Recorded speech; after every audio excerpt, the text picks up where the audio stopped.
Hey guys, FLW Tour Pro Matt Arey here, and I want to talk to you about a technique, one of my go-to techniques in the springtime, especially the pre-spawn, spawn time, even post-spawn when the fish start garden fry, things like that. But when you get these bluebird sky days and a little bit of high pressure, not much wind, and they're not really coming up on your swim baits, your chatter baits, your reaction style baits, one thing I like to go to is a wacky worm. You know, it's becoming more and more popular all over the United States, and it's a consistent technique.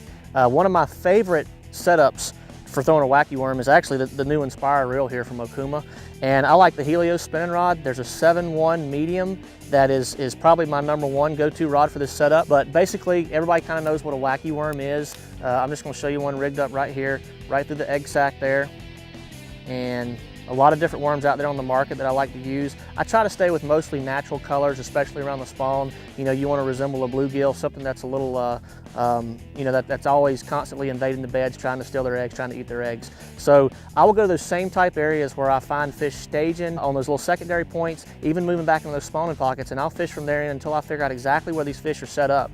And what I'll do is I'll make a cast out there, just like that. And I'm typically using pretty light line, anywhere from 6 to 12 pound test. If I can get away with a little bit bigger line, I like to. I'll let the bait just free fall. You know, make sure it falls vertically.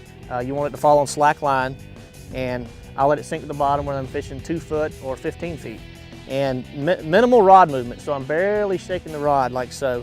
And all that worm is, you almost want it, especially if the fish are spawning, you want it to stay stationary, but move, so if that makes any sense. It's kind of like picturing a shaky head, and that jig head sitting on the bottom, and if you shake it with a little bit of slack in your line, you know, that worm is not moving real far through the water column, but you're still giving it a lot of action. So if a fish is sitting on the bed and you actually drag it through that bed, it's going to irritate him enough into biting that bait.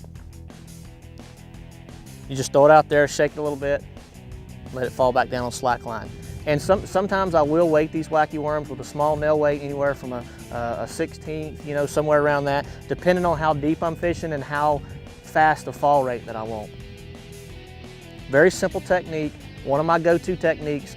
When the conditions get a little tough in the spring, go out, tie you on a wacky worm, and watch what happens.